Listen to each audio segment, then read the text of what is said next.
The lightning split the sky like God's own fury, and Katherine Drake knew if he didn't get back to the ranch soon, he'd be spending the night in a muddy ditch with nothing but his horse for company. The year was 1878, and the Montana Territory was unforgiving even in the best of weather, but during storms like this, it turned downright deadly. His cattle would have to wait until morning for their new feed. Right now, survival meant getting home. The rain hammered down so hard he could barely see 10 feet ahead, his hat doing little to keep the water from streaming down his face. Thunder rolled across the plains like cannon fire, spooking his mare enough that Katherine had to grip the reins tight to keep her from bolting. He'd been ranching this land for 5 years now, ever since he turned 23, and he'd seen his share of violent weather, but this storm had come up so fast and fierce it had caught even him off guard. As he urged his horse toward the outline of his barn, barely visible through the sheets of rain, something made him pull up short. A sound, maybe, or just instinct. He squinted through the downpour toward the old equipment shed he rarely used anymore, the one with the half-collapsed roof that he kept meaning to repair. The door was ajar, swinging in the wind, but something about it looked wrong. He'd left it latched that morning, he was certain. Katherine dismounted, his boots sinking into the mud as he approached the shed cautiously. Out here, you learn to be careful. Could be a drifter looking for shelter, could be something worse. His hand instinctively went to the revolver at his hip, though he hoped he wouldn't need it. The shed door creaked as he pulled it open wider, and in the flash of lightning that followed, he saw her. A woman, soaked to the bone, huddled in the corner behind an old plow. Her dark hair was plastered to her face, her dress torn and muddy, and her eyes were wide with terror as she stared up at him. She couldn't have been more than 21 or 22, and she looked half-starved. When she saw him, she tried to press herself further into the corner, as if she could disappear into the wooden walls. "Please," she whispered, her voice barely audible over the storm. "Please don't hurt me." Katherine immediately holstered his gun and held up both hands. "I'm not going to hurt you, miss. This is my property. Are you all right? Are you injured?" She shook her head, but he could see she was trembling violently, whether from cold or fear he couldn't tell. Probably both. Her lips had taken on a bluish tint, and he knew she wouldn't last much longer out here in this cold, wet shed. "I'm Katherine Drake. I own this ranch. You need to come inside the house where it's warm and dry. You'll catch your death out here." "I can't," she said, and there was such desperation in her voice that it made his chest tighten. "He'll find me. He'll find me and he'll kill me this time." Katherine crouched down slowly, making himself less threatening. "Who's going to find you, my husband?" The word came out like a curse. "Frank Zimmerman. He's a deputy in Miles City. Everyone thinks he's a good man, but he's not. He's a monster, and I couldn't take it anymore, so I ran. I've been running for 3 days." Katherine's jaw clenched. He'd heard stories like this before, seen women with bruises they tried to hide, heard the excuses and the lies. It made his blood boil every time. His own mother had raised him to respect women, to protect them, and the idea of a man using his strength to hurt someone weaker made him sick. "Listen to me carefully," he said, his voice gentle but firm. "You're safe here. I don't care if your husband is a deputy or the president himself. No one's going to hurt you on my land, but you need to come inside right now or you're going to freeze to death in this shed. Can you walk?" She nodded hesitantly, and he reached out a hand to help her up. She flinched at first, then slowly placed her small, cold hand in his. Her fingers were like ice, and he could feel her whole body shaking as he pulled her to her feet. She swayed slightly, and he realized she probably hadn't eaten properly in days. "I've got you," he said, and wrapped an arm around her shoulders to support her. She tensed at first, then seemed to realize she had no choice but to accept his help. They made their way through the storm, Katherine shielding her as best he could with his own body, until they reached the house. The warmth hit them as soon as they stepped inside, and the woman let out a small sound of relief. Katherine's home wasn't fancy, just a simple ranch house with a large main room that served as kitchen and living area, and 2 bedrooms off to the side. But it was solid and warm, with a good stone fireplace that was still burning from when he'd left that morning. "Sit here by the fire," he instructed, guiding her to his most comfortable chair. "I'll get you some dry clothes and something hot to drink." He moved quickly, grabbing some of his own clothes from his bedroom. They'd be too big for her, but they'd be dry and warm. When he returned, she was exactly where he'd left her, staring into the flames with a haunted expression that made his heart ache. "Here," he said, handing her the clothes. "There's a screen in the corner there. You can change behind it. I'll make some coffee and heat up some stew." She took the clothes with trembling hands. "Why are you helping me? You don't even know me. I could be lying." Katherine met her eyes directly. "You're not lying, I can see that much. And even if you were, I wouldn't turn a dog out in this storm, let alone a woman who needs help. Now go change before you catch pneumonia." As she disappeared behind the screen, Katherine busied himself in the kitchen, stoking the fire in the stove and setting a pot of leftover beef stew to warm. He made coffee strong enough to wake the dead and set out some bread and butter. When she emerged, swimming in his flannel shirt and trousers, rolled up at the ankles and wrists, he almost smiled.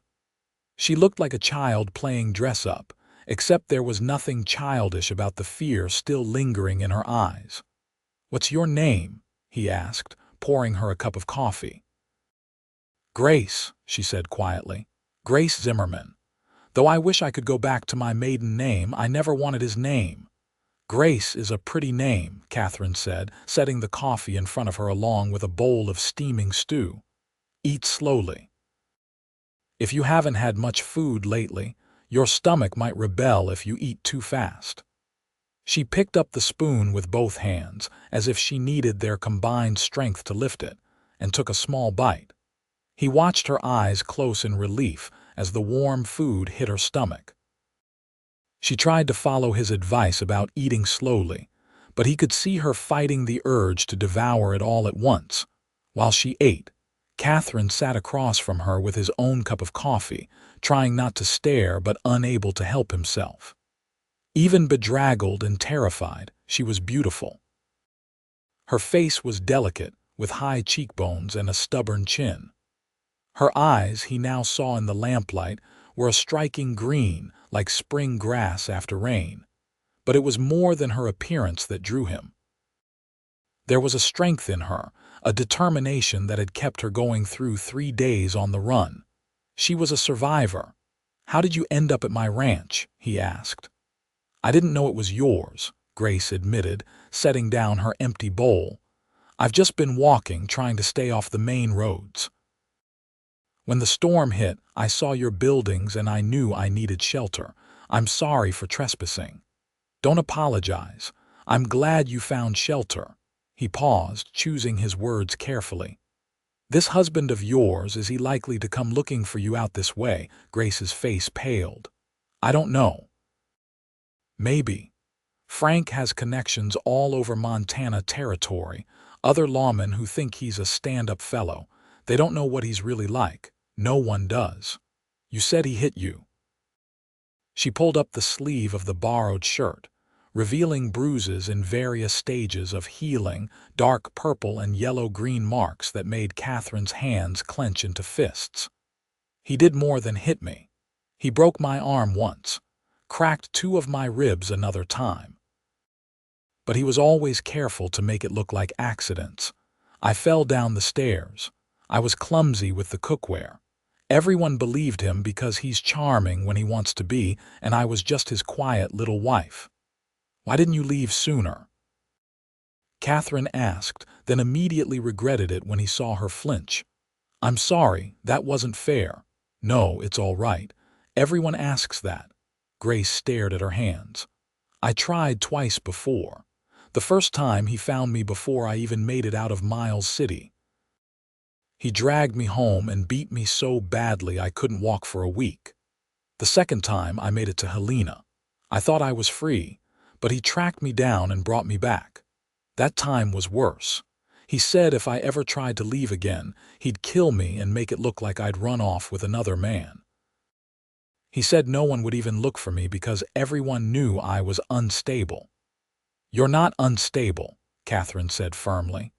You're a woman who had the courage to leave an impossible situation. That takes more strength than most people have. Grace looked up at him, and for the first time he saw something other than fear in her eyes. Hope, maybe, or at least the fragile beginning of it. You really believe that? I know it, he said. And I meant what I said before. You're safe here, for as long as you need.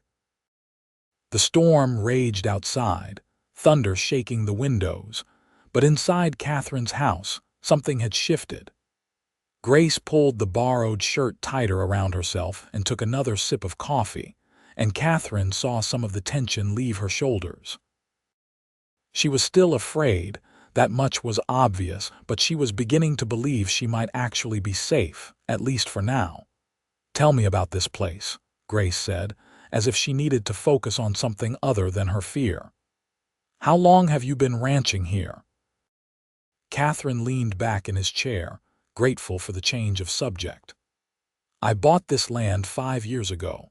It's not a huge spread, about 800 acres, but it's good grazing land. I run about 300 head of cattle, mostly longhorns. It's hard work, especially doing it mostly alone, but it's mine. That means something. You work this whole ranch by yourself. I've got 2 hands who come by during the busiest times, but mostly, yes. I prefer it that way, to be honest. I like the solitude, the independence. Always have. He smiled slightly. My father thought I was crazy for wanting to ranch instead of working in his store back in Ohio, but this life suits me. It must get lonely, Grace observed. Katherine considered that.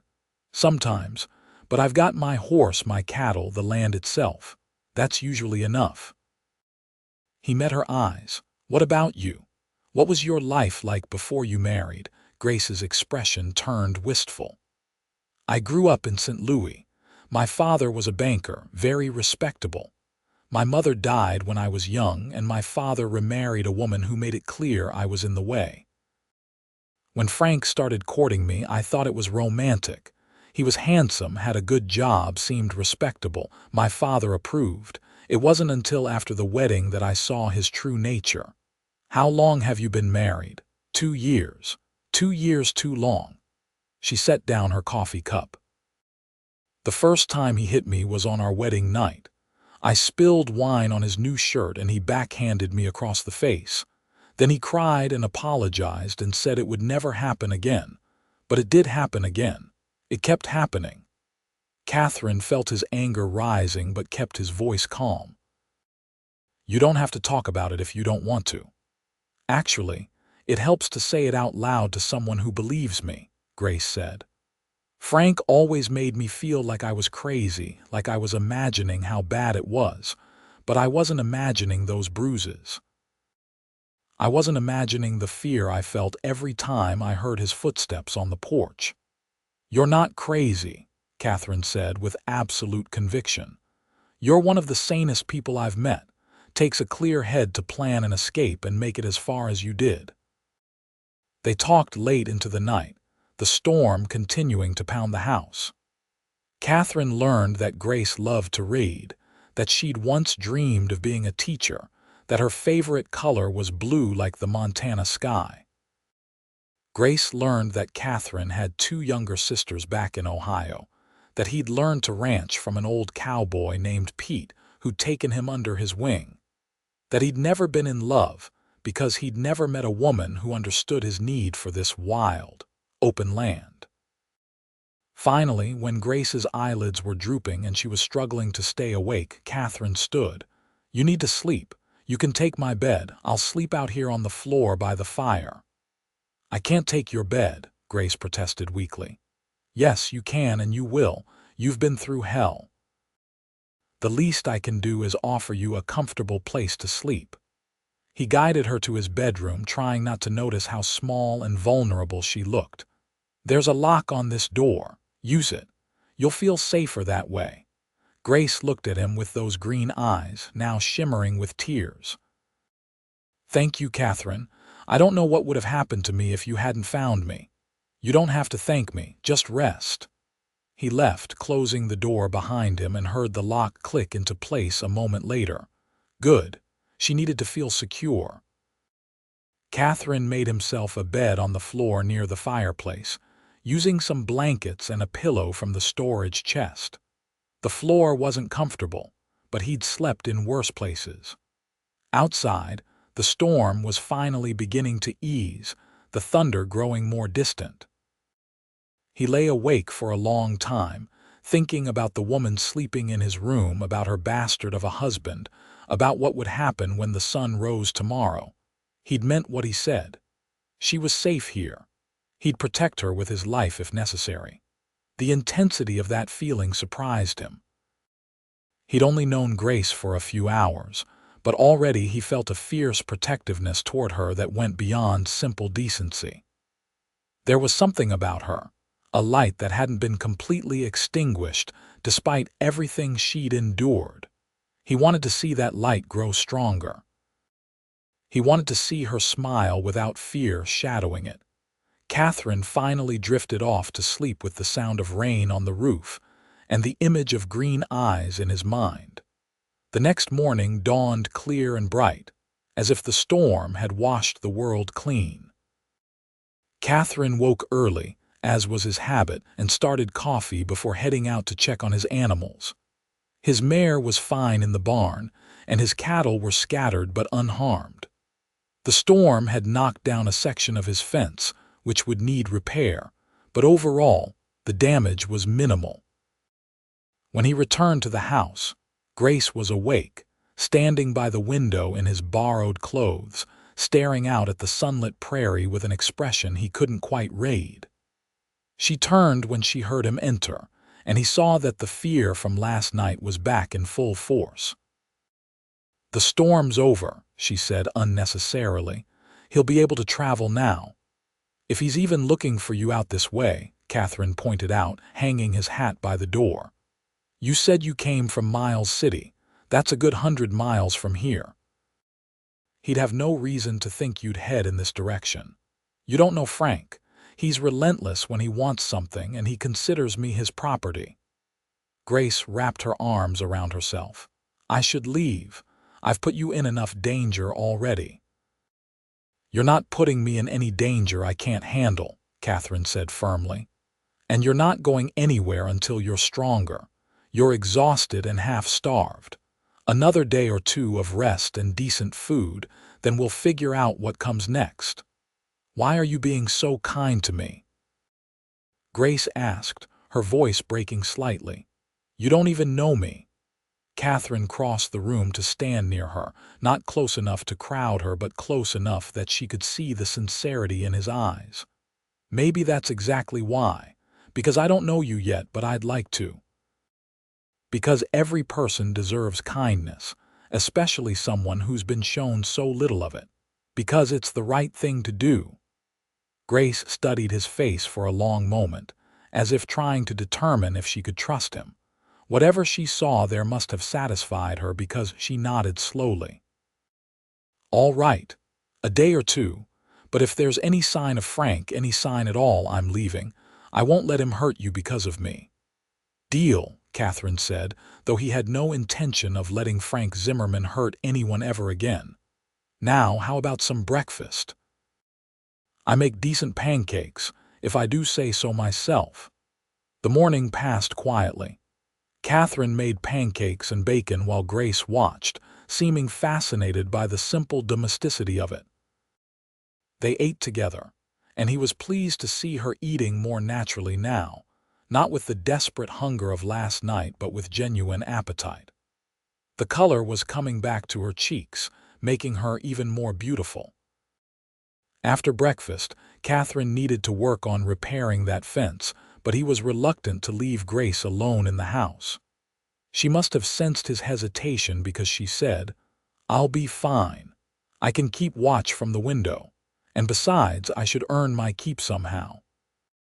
"You don't need to earn anything," Katherine said. "But if you want something to do, there's mending in that basket by the fireplace that I've been ignoring for weeks. I'm terrible with a needle." Grace actually smiled at that, a real smile that transformed her face and made his heart skip a beat. "I can mend. It would be nice to have something useful to do with my hands." Katherine headed out to work on the fence, but he kept the house in sight the whole time, and he'd given Grace his spare rifle with instructions on how to use it if needed. She'd assured him she knew how to shoot. Her father had taught her before he'd remarried and lost interest in her. As he worked, replacing fence posts and restringing wire, Katherine found his thoughts constantly drifting back to the woman in his house. This was dangerous territory he was walking into. He knew that. Grace was married, even if her husband was a monster. She was vulnerable and traumatized.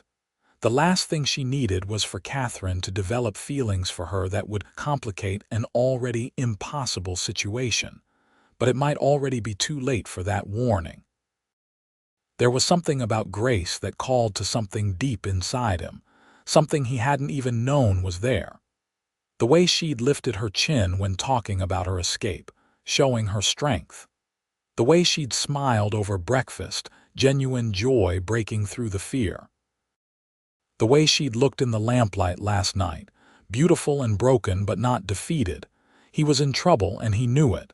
The day passed peacefully. Katherine finished the fence repairs and tended to various other ranch tasks. When he returned to the house for the midday meal, he found Grace had not only done his mending but had also swept the floors and tidied his rather messy kitchen. The house looked more like a home than it had in years. "You didn't have to do all this," he said, looking around in surprise. Grace shrugged, a hint of color in her cheeks. "I wanted to. It felt good to do something normal, something domestic that wasn't done out of fear." She paused. "Besides, your housekeeping skills could use some work." Katherine laughed at that, genuinely laughed, and was delighted to see Grace smile in response.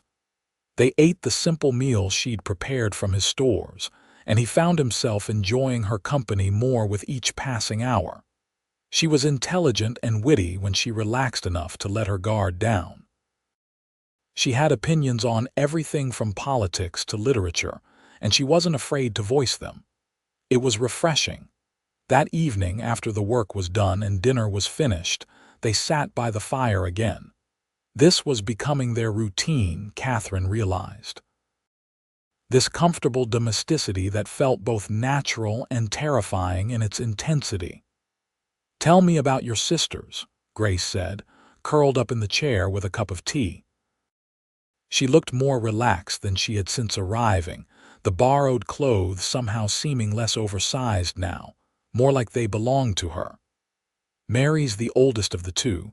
She's 24 now. Married a farmer and has 3 kids. Happy as can be with her chickens and her vegetable garden. Elizabeth is 21 and still living with my father. She's the smart one, always reading, always asking questions. Last letter I got, she was talking about wanting to go to college, which is giving my father fits." "Why?" Grace asked, leaning forward with interest. "He doesn't think it's proper for women to go to college, says she should be focusing on finding a husband." Katherine shook his head. "I wrote back and told Elizabeth to follow her dreams. Life's too short to live according to someone else's expectations." "You're a good brother," Grace observed. "Not many men would encourage a woman's education. My mother believed in education for everyone, regardless of gender. She died when I was 17, but her lessons stuck with me." He looked at Grace thoughtfully. "You said you wanted to be a teacher once. That was just a dream." My father would never have allowed it, and then I married Frank, and well, you know how that turned out." There was bitterness in her voice now. "I'm 22 years old, and I feel like my life is over before it really began." "Your life isn't over," Katherine said with conviction. "It's just beginning. You're free now, Grace.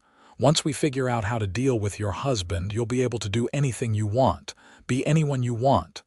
You make it sound so simple. Maybe it is simple. Not easy, but simple. You decide what you want and you go after it." He hesitated, then added, "What do you want, Grace? If you could have anything, be anywhere, what would you choose?" Grace was quiet for a long moment, staring into the fire. When she spoke, her voice was barely above a whisper. "I want to feel safe. I want to wake up in the morning without fear. I want to be able to walk through a door without flinching, waiting for a blow that might come. I want to remember what it's like to be happy." The raw honesty in her words made Katherine's chest tighten. He wanted to give her all of that and more. He wanted to see her happy and safe and free.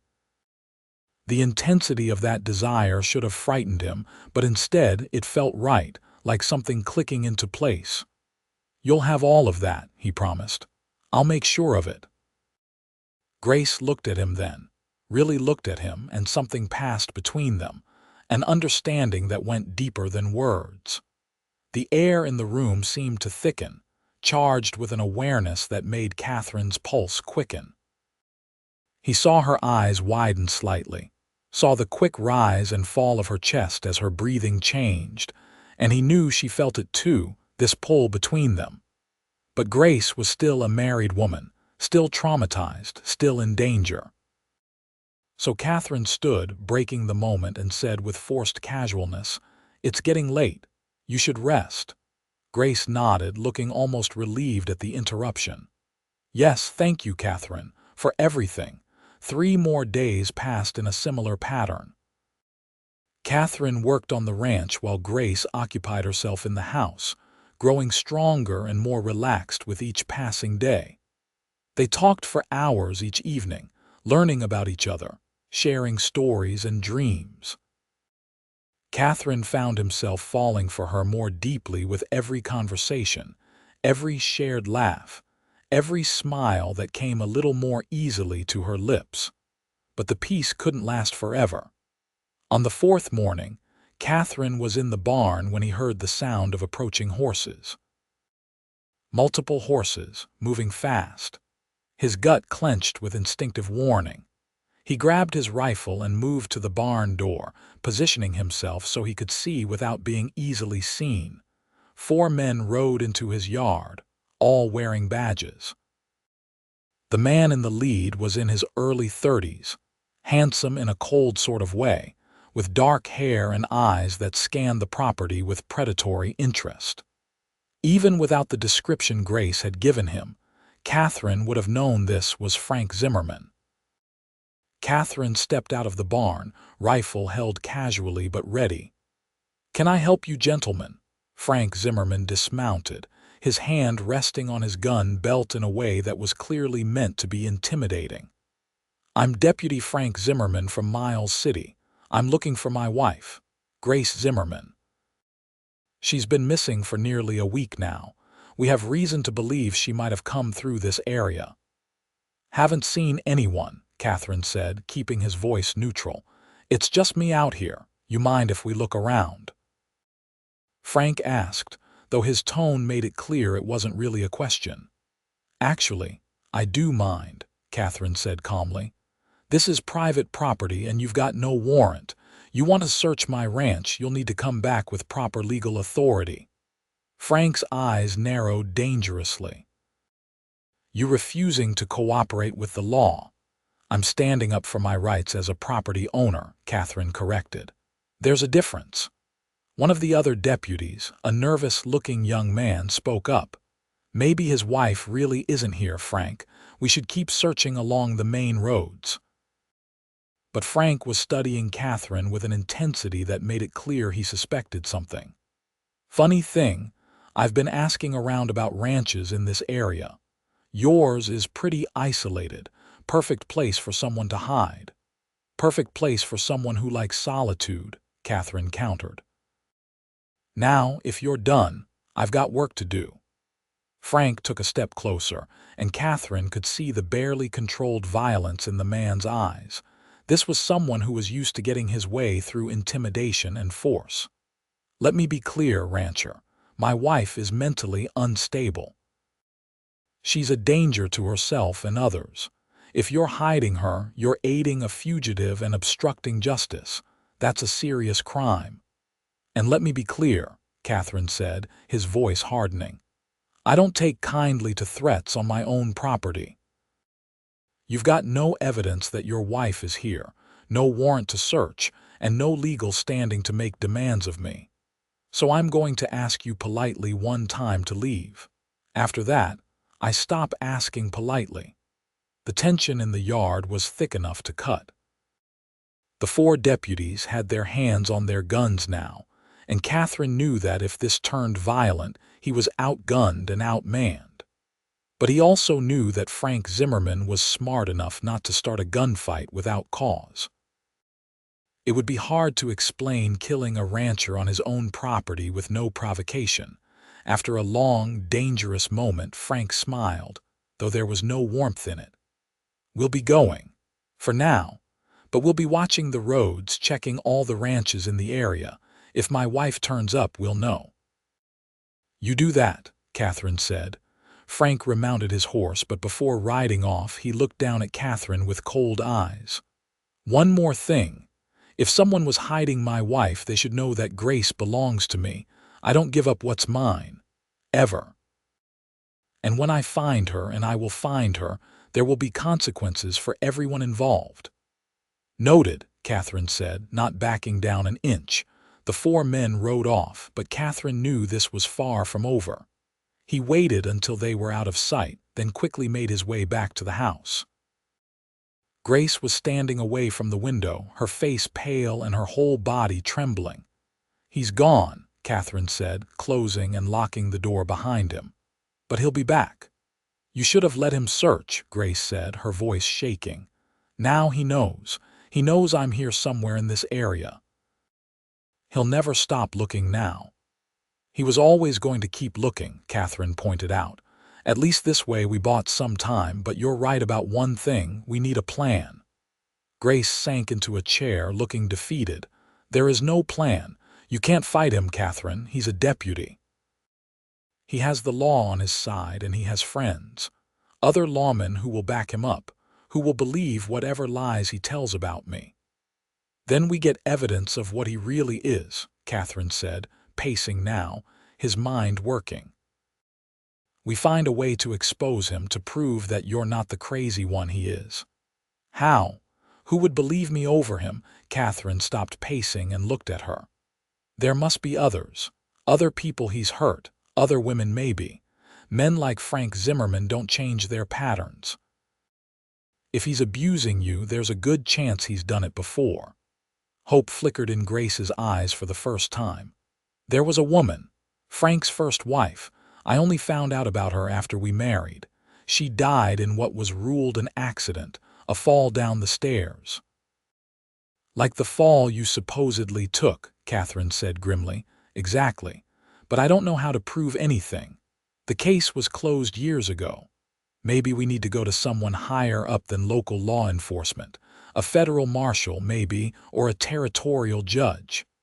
Katherine sat down across from her. There are good lawmen out there, Grace. We just need to find one who will listen. And in the meantime, Frank will be watching this ranch. He'll be watching all the roads. How do I leave without him catching me? That was the question, wasn't it? Katherine thought hard, running through various scenarios in his mind. Finally, an idea began to form. There's a man I know, Charlie Patterson. He has a ranch about 30 miles north of here. He's a good man, someone I trust. His wife Sarah is one of the kindest people I've ever met. If we could get you there, they'd look after you while I went to Helena to talk to the territorial marshal. 30 miles through country that Frank and his men are searching, Grace said doubtfully. Not through. Around. There are trails through the foothills that most people don't know about. Old hunting paths. It would take longer, but it would be safer. Grace was quiet for a long moment, then she straightened her shoulders in that way that made Katherine's heart squeeze. When do we leave? Tonight, after dark. It'll be harder to travel, but also harder for anyone to spot us. They spent the rest of the day preparing. Katherine packed supplies and readied his horse, and a second mount he kept for when his ranch hands visited. Grace sorted through the clothes Katherine had given her, choosing the most practical items for travel. As evening fell, the tension in the house grew thicker. They waited until full dark before setting out, Katherine leading the way on paths he knew by heart even in the darkness. Grace followed close behind, her inexperience with riding obvious but her determination clear. They moved slowly, carefully, stopping frequently to listen for any sound of pursuit. The night was clear and cold, the stars spread out above them like diamonds on velvet. In other circumstances, it might have been beautiful, even romantic. But right now, all Katherine could think about was keeping Grace safe, getting her to Charlie's ranch without being caught. They'd been traveling for about 2 hours when they heard it. The sound of horses behind them, moving fast. Katherine's heart lurched. He grabbed Grace's reins and pulled both horses off the trail into a thick stand of pines. "Don't move," he whispered. "Don't make a sound." They waited, pressed close together in the darkness as the sounds grew louder. 3 riders passed by on the main trail, so close that Katherine could have reached out and touched them.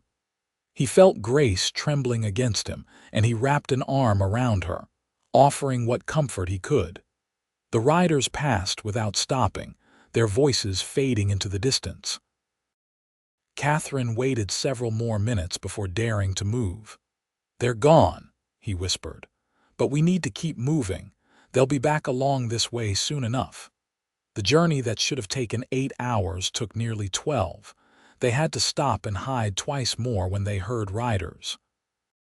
But finally, as dawn was breaking, they saw the outline of Charlie Patterson's ranch in the distance. Katherine had never been so relieved to see a friendly place in his life. They rode in quickly, and Charlie came out of his house, rifle in hand, then lowered it when he recognized Katherine. "Katherine, what in blazes are you doing here at this hour?" Charlie was a man in his mid-40s, weathered and tough but with kind eyes. "I need your help," Katherine said simply. "This is Grace. She's running from an abusive husband, a deputy from Miles City named Frank Zimmerman. He's got other lawmen helping him search for her, and he's not going to stop." Charlie took in Grace's exhausted face, Katherine's protective stance, and seemed to understand immediately. "Sarah," he called toward the house, "we've got guests." Sarah Patterson was a plump woman with graying hair and a warm smile that reminded Katherine of his mother. She took one look at Grace and immediately went into action. "You poor dear. Come inside right now. Charlie, help her down. Katherine, you look dead on your feet. Both of you need food and rest." Within minutes they were inside, being fed hot food and strong coffee. Katherine explained the situation while Sarah listened with growing outrage. "A lawman beating his wife," she said, disgusted. "That's the lowest kind of coward there is. Will you help?" Katherine asked. "I need to go to Helena, talk to the territorial marshal, but I can't take Grace with me. It's too dangerous. If you could keep her here just for a few days until I can get help." "Of course we'll help," Charlie said immediately. "Frank Zimmerman has no jurisdiction out here. And even if he did, he'd have to go through me to get to her." "Thank you," Grace said, her voice thick with emotion. "Both of you, I don't know how to repay this kindness." "You don't repay kindness," Sarah said firmly. "You pass it along when you get the chance. Now you're going to sleep. You look like you're about to fall over." Katherine knew he should leave right away, should get to Helena as quickly as possible, but he was exhausted and he knew his horse needed rest. "I'll leave this afternoon," he decided, after a few hours of sleep. Sarah showed Grace to a small bedroom while Charlie set up Katherine on a couch in the front room. Before she disappeared, Grace caught Katherine's hand. "Be careful," she said softly. "Frank is dangerous." "I'll be fine," Katherine assured her. "You just rest and stay safe. I'll be back soon with help." He slept for 4 hours, then woke to find Charlie had already prepared fresh horses for the journey. "Take Thunder," Charlie said, indicating a strong-looking bay gelding. "He's got more stamina than your mare. You'll make better time." Katherine thanked him, checked on Grace one more time and found her sleeping peacefully, then set out for Helena. The ride would take the better part of 2 days if he pushed hard. He tried not to think about what Frank Zimmerman might be doing in that time, tried not to worry about Grace, despite knowing she was in good hands with Charlie and Sarah. The journey to Helena was long and tiring. Katherine stopped only when absolutely necessary, pushing himself and the horse as hard as he dared. His mind kept replaying the conversations he'd had with Grace, the way she'd looked at him in the firelight, the feel of her hand in his. He was doing this because it was right, because Grace deserved justice and safety. But he was also doing it because somewhere along the way, in the space of a few short days, he'd fallen completely and irrevocably in love with her. It was madness, he knew. She was married, traumatized, in no position to return any feelings he might have. But the heart didn't much care about logic. He loved her strength, her resilience, her quick wit and beautiful smile.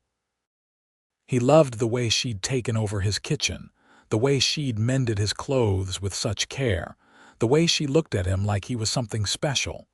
But more than anything, he loved who she was at her core, a survivor, a fighter. Someone who, despite everything she'd been through, still had hope for something better. Katherine reached Helena late in the afternoon of the second day. The territorial capital was bustling, full of miners and merchants and all manner of people. He found the marshal's office easily enough and asked to speak with Marshal James Hawthorne. The man who came out to meet him was in his 50s, with iron gray hair and sharp blue eyes that assessed Katherine in a single glance. "I'm Marshal Hawthorne. What can I do for you?" Katherine told him everything. About finding Grace in his shed during the storm, about her bruises and her story, about Frank Zimmerman and his threats. He half expected the marshal to dismiss him, to side with a fellow lawman.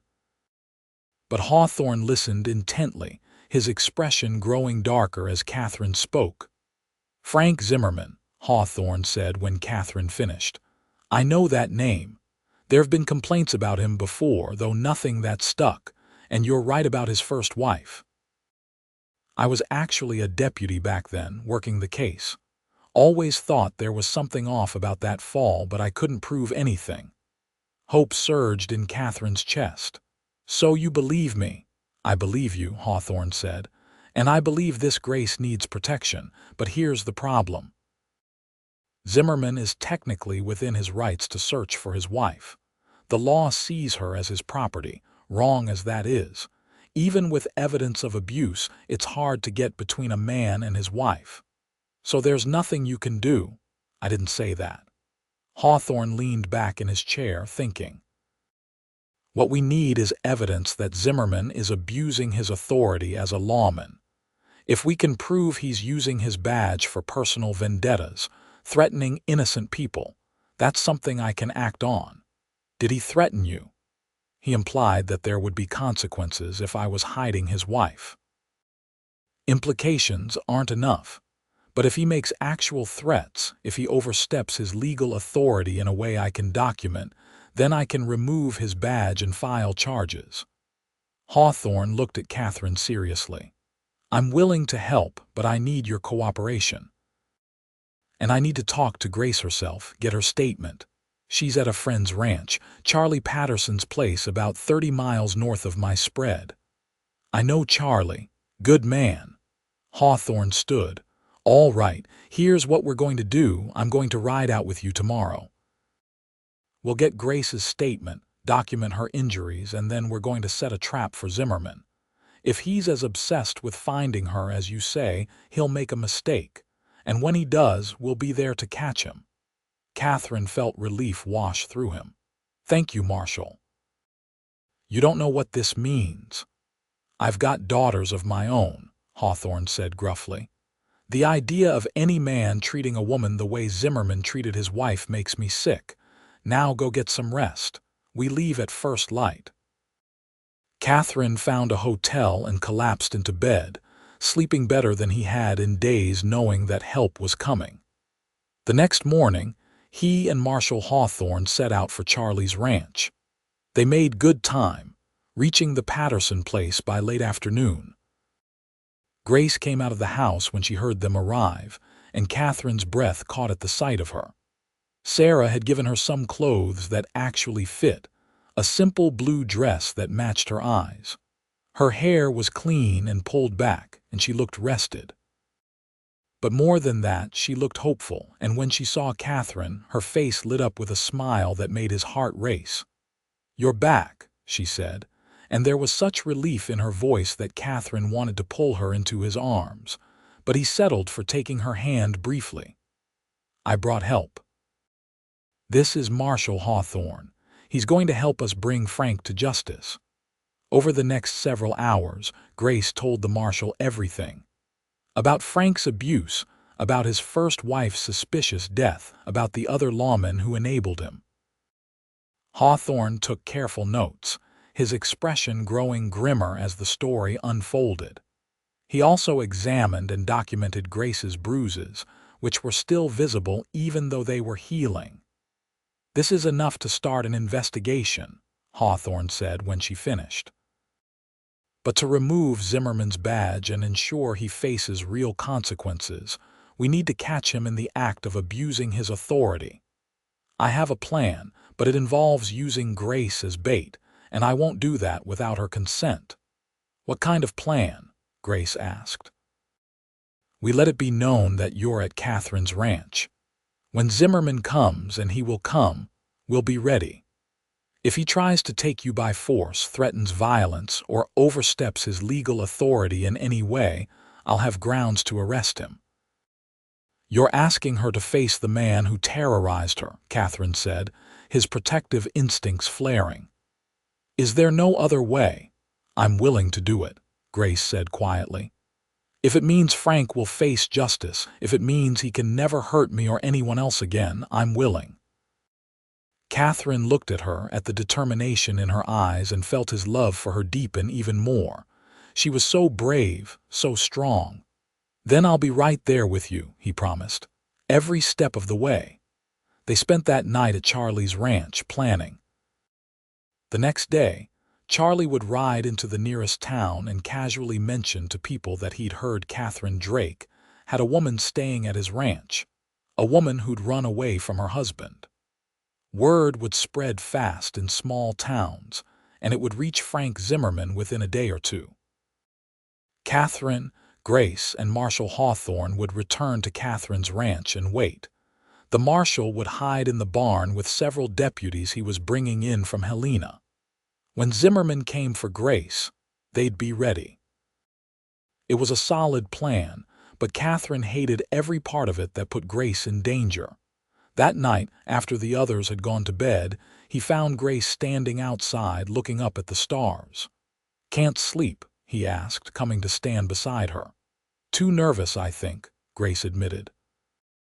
"Tomorrow we go back, and then it's just a matter of waiting for Frank to come." "What if something goes wrong?" "Nothing will go wrong," Katherine said with more confidence than he felt. "Marshal Hawthorne is a good lawman. He's got men he trusts, and I'll be there." "I won't let Frank hurt you again, Grace. I swear it." Grace turned to look at him, and in the moonlight she was so beautiful it hurt. "Why are you doing all this? You could have turned me away that first night. You could have handed me over to Frank when he came to your ranch. It would have been easier, safer for you. Why risk so much for a stranger?" "You're not a stranger anymore," Katherine said softly. "And I'm doing this because it's right, because you deserve better than what you've had, because I—" He hesitated, then decided that with everything that was about to happen, he couldn't keep it inside any longer. "Because I care about you, Grace. More than I probably should, considering the circumstances, but I can't help it." Grace's eyes widened, and for a moment, Katherine thought he'd made a terrible mistake. Then she reached out and took his hand, lacing her fingers through his. "I care about you too," she whispered. "I've been trying not to, telling myself it's too soon, that I'm still married, that it's wrong. But I can't help it either. You saved my life, Katherine, not just from the storm, but from a future that would have destroyed me. You gave me hope again." Katherine brought her hand to his lips, kissing her knuckles gently. "When this is over, when you're free, I want to court you properly. If you'll have me." "I'd like that," Grace said, and she was smiling now, that beautiful, genuine smile he loved so much. "I'd like that very much."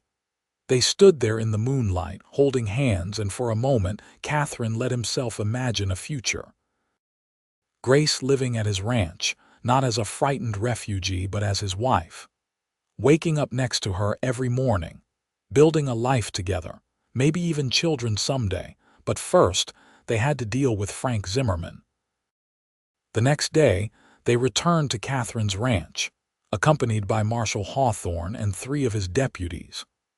The lawmen set up positions in the barn and the equipment shed, places where they could see the house but remain hidden. Katherine and Grace waited in the house, trying to maintain some semblance of normal routine while the tension built with each passing hour. Charlie had done his part, spreading the word in town. Now it was just a matter of waiting for Frank to hear the rumor and come investigating. They didn't have to wait long. On the second day, Katherine spotted dust in the distance, riders coming fast. He signaled to the barn and Hawthorne signaled back. They were ready. "He's coming," Katherine told Grace. "Remember, stay calm. Let him say whatever he's going to say. The marshal needs to hear him threaten you." Grace nodded, her face pale but composed. She'd faced Frank's violence before. She could face him one more time, especially knowing she wasn't alone this time. Frank Zimmerman rode into the yard with 2 other deputies, the same nervous young one from before, and another man Katherine didn't recognize. Frank dismounted and strode toward the house with the confidence of a man who believed he was about to reclaim his property. Katherine stepped out onto the porch, positioning himself between Frank and the door. "Zimmerman, what brings you back to my property?" "You know exactly what brings me here," Frank said coldly. "I've heard interesting rumors about you keeping a woman at your ranch." "A woman who matches my wife's description." "I have a guest," Katherine admitted, "but she's here of her own free will." "She's not capable of making that decision," Frank said. "She's my wife, she's unstable, and you're harboring a fugitive." "I'm not a fugitive, Frank." Grace stepped out onto the porch and Katherine was amazed by her composure. "I'm a woman who left an abusive marriage." Frank's face darkened with rage. "Get over here, Grace, right now." "No," Grace said simply. "I'm not going anywhere with you." "The hell you're not." Frank started toward the porch, his hand going to his gun. "You're my wife, you belong to me, and when I get you home you're going to pay for the trouble you've caused." "Is that a threat?" Katherine asked, stepping in front of Grace. "It's a promise," Frank said. "Now move aside, or I'll move you myself." "I don't think so," came a new voice. Marshal Hawthorne stepped out of the barn, his deputies flanking him, all with their rifles trained on Frank and his men. "Frank Zimmerman, you're under arrest for abuse of authority, terroristic threats, and suspicion of murder in the death of your first wife." Frank's face went through a series of emotions: shock, rage, and finally calculation. His hand was still near his gun. "You've got no authority here, Hawthorne. I'm a territorial marshal. I've got authority everywhere in Montana Territory. Now you can come quietly or we can do this the hard way. Your choice." For a long, tense moment, Katherine thought Frank was going to go for his gun. He stepped forward, putting himself fully between Grace and any potential gunfire. Then Frank's shoulders slumped and he slowly raised his hands. "This isn't over," he said, looking past Katherine to Grace. "You're still my wife." "Not for long," Hawthorne said.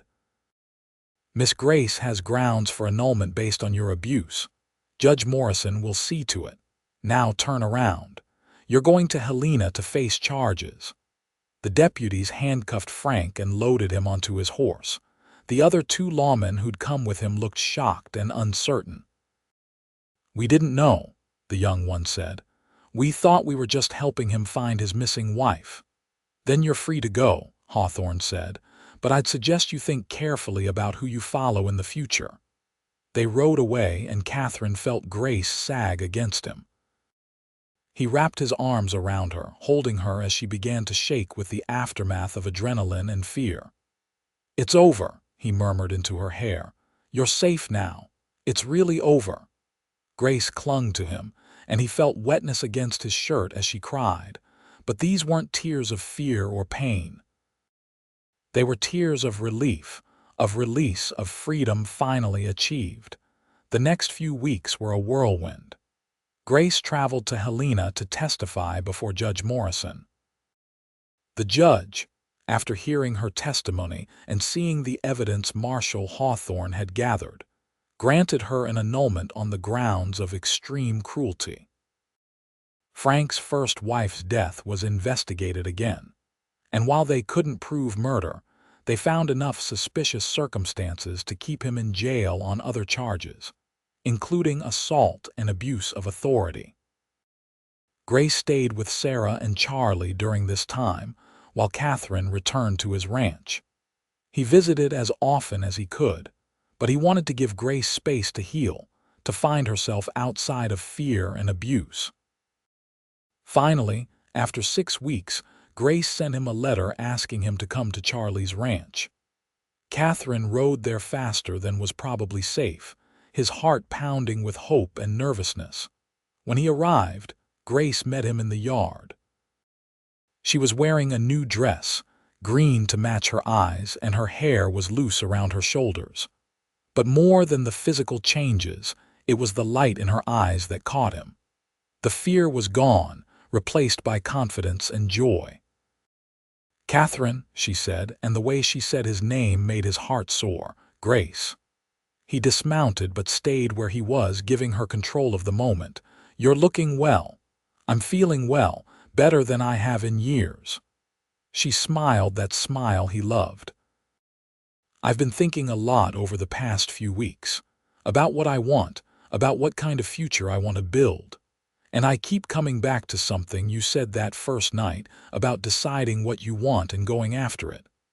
I remember." "I've decided what I want," Grace said, and she walked toward him until she was close enough to touch. "I want to wake up without fear. I want to build a life with someone who respects me, who sees me as an equal. I want to be happy." She reached up and touched his face gently. "I want you, Katherine Drake, if you still want me." Katherine's answer was to pull her into his arms and kiss her, pouring all of his love and hope into that kiss. Grace kissed him back, her arms wrapping around his neck, and it was perfect, everything he'd dreamed of and more. When they finally broke apart, both breathless, Katherine rested his forehead against hers. "I love you, Grace.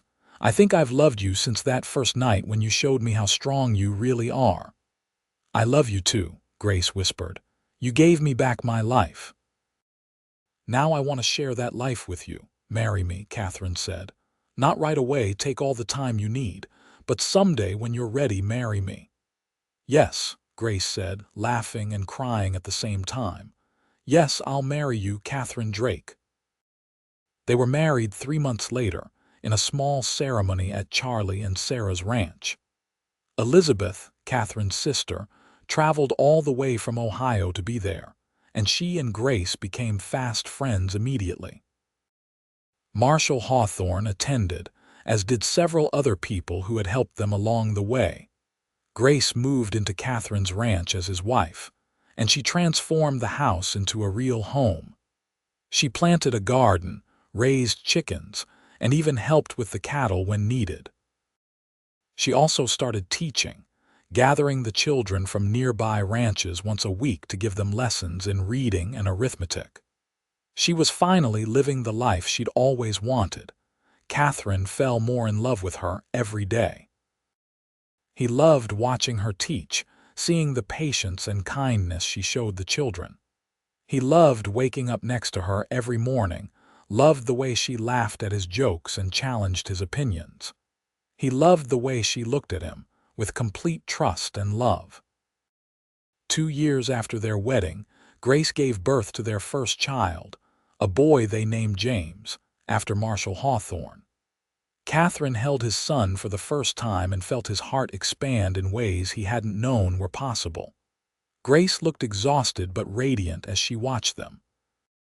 "He's perfect," Katherine said, carefully bringing the baby to Grace so she could hold him. "He is," Grace agreed, cradling James against her chest. "Our perfect little miracle." They had 2 more children over the next 5 years. A daughter they named Mary, after Katherine's mother, and another son they called Thomas. The ranch house was always full of noise and laughter now, a far cry from the quiet solitude Katherine had once preferred, but he wouldn't change it for anything. This loud, chaotic, beautiful life with Grace and their children was everything he'd never known he wanted. Grace bloomed in her role as wife and mother. The fearful, traumatized woman Katherine had found hiding in his shed was gone, replaced by someone confident and strong. She still had nightmares sometimes, woke up trembling from dreams of her life with Frank. But Katherine was always there to hold her, to remind her that she was safe, that she was loved, that she would never be hurt again. Frank Zimmerman died in prison 5 years after his arrest, stabbed in a fight with another inmate. When Grace heard the news, she felt nothing but relief. The monster who had haunted her was gone forever. On their 10th wedding anniversary, Katherine took Grace up to a hill overlooking their ranch. They sat together, watching the sunset paint the sky in shades of gold and pink, while their children played below, their laughter carrying on the wind. "Happy anniversary," Katherine said, pulling Grace close. "Happy anniversary," Grace replied, leaning into him. "Can you believe it's been 10 years? Best 10 years of my life," Katherine said. "Though that first night was pretty memorable too," Grace laughed. "You mean when you found me hiding in your shed, half frozen and terrified?" "I mean when I met the strongest, bravest woman I've ever known," Katherine corrected. "The woman who would become my wife, the mother of my children, my partner in everything." Grace turned to look at him, her green eyes soft with love. "You saved me that night, you know, in every way a person can be saved." "No," Katherine said, kissing her softly. "We saved each other. I was just going through the motions before you, Grace, content but not truly happy. You brought life and love and purpose to everything. You made this ranch a home. You made me a better man." "We made each other better," Grace said. "That's what love does." They sat in comfortable silence for a while, watching their children. James, now 8, was teaching 6-year-old Mary how to throw a rope. 3-year-old Thomas was toddling after them, determined to keep up with his older siblings. "I want another one," Grace said suddenly. Katherine looked at her in surprise. "Another child. Why not?" "We make beautiful babies, Katherine Drake. And I love being a mother. I love our family." She grinned at him. "Unless you think you're getting too old to keep up with another little one." "I'm 38, not dead," Katherine protested, laughing. "And I would love another child." "As many as you want." "Let's see how this one goes first," Grace said, her eyes twinkling with mischief. Their 4th child, a daughter they named Sarah after Sarah Patterson, was born the following year. She had her mother's green eyes and her father's stubborn chin, and she was adored by her older siblings. The years flowed by like water, each one bringing new joys and challenges. The ranch prospered under Katherine's management and Grace's organizational skills. Their children grew strong and healthy, educated by their mother and trained in ranch work by their father. James showed an aptitude for ranching that made Katherine proud, while Mary inherited her mother's love of teaching. Thomas was the dreamer, always reading and asking questions about the wider world, and little Sarah was fearless, determined to do everything her older brothers and sister did. Grace's teaching expanded beyond just the neighboring children. She started a proper school in the nearest town, teaching 3 days a week while Katherine managed the ranch and watched the children. She was respected in the community, known for her kindness and intelligence. No one who knew her now would ever guess the hell she'd survived. On their 20th anniversary, their children now ranging from 18 to 11, Katherine and Grace took a trip, just the two of them. They traveled to Helena, staying in a nice hotel, dining in restaurants, enjoying time together without the constant demands of children and ranch work. On their last night in Helena, as they walked through the quiet streets under the stars, Grace stopped and looked up at the sky. "Do you remember the night we met? The storm?" "Every detail," Katherine said. "How could I forget?" "I was so scared," Grace said softly. "I thought my life was over. I thought Frank would find me and kill me and no one would ever know or care. I was ready to give up." "But you didn't give up. You kept fighting." "Because of you," Grace said, turning to him. "Because you showed me that there were still good men in the world. That I deserved kindness and respect and love. You gave me a reason to keep fighting." Katherine pulled her close, this woman who had transformed his life so completely. "And you gave me everything. A home, a family, a love I never even knew existed. You're my heart, Grace. You always will be." They kissed under the stars, their love as strong now as it had been that first night when everything changed. Years continued to pass. Their children grew and started their own lives. James married a neighboring rancher's daughter and took over more of the ranch management. Mary became a teacher in a larger town, though she visited often. Thomas went to college, the first in the family to do so, studying law with plans to fight for justice like Marshall Hawthorne had done. Sarah, true to her fearless nature, announced at 16 that she wanted to be a doctor, shocking everyone but supported fully by both her parents. Katherine and Grace grew older together, their hair turning gray, their faces lining with years of laughter and love. They had weathered storms, both literal and metaphorical. They had built a life from nothing, created a family, made a difference in their community. And through it all, they never let go of each other. On their 40th anniversary, surrounded by their children and a growing brood of grandchildren, Grace looked at Katherine across the table and smiled that same smile that had captured his heart so long ago. "Thank you," she said quietly, though everyone heard in the momentary lull of conversation. "For what?" Katherine asked, though he knew. "For finding me in that storm, for keeping me safe, for loving me when I didn't think I deserved to be loved, for never letting go even when things got hard. For 40 years of happiness I never thought I'd have." Katherine reached across the table and took her hand, their fingers intertwining as naturally as breathing. "I'd do it all again in a heartbeat. Every moment with you has been a gift." "To Mom and Dad," James said, raising his glass. "The best example of love and partnership any of us could ask for." Everyone raised their glasses, and Grace felt tears of joy prick her eyes. She looked around at the faces of her children and grandchildren, at the life she and Katherine had built together, and felt overwhelming gratitude. She thought briefly of that young woman hiding in a shed during a storm, terrified and broken. She wished she could go back and tell that woman that everything would be all right, that she would find love and safety and happiness beyond her wildest dreams, that she would build a beautiful life with a man who would keep her safe in his arms and never let go. But maybe that young woman already knew in some deep part of her soul. Maybe that's why she'd kept fighting, kept hoping, kept believing that something better was possible.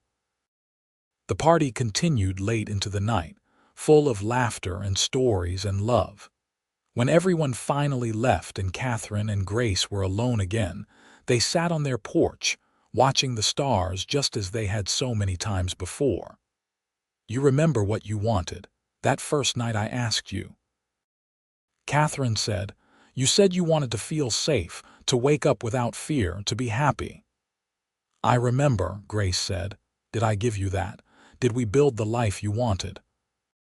Grace looked at her husband, this man who had saved her life in every way that mattered, who had loved her unconditionally for 40 years, who had given her a family and a home and a life beyond her wildest dreams. "You gave me more than I wanted," she said. "You gave me everything I needed. You gave me you." Katherine leaned over and kissed her soft and sweet. "I love you, Grace Drake, today, tomorrow, always.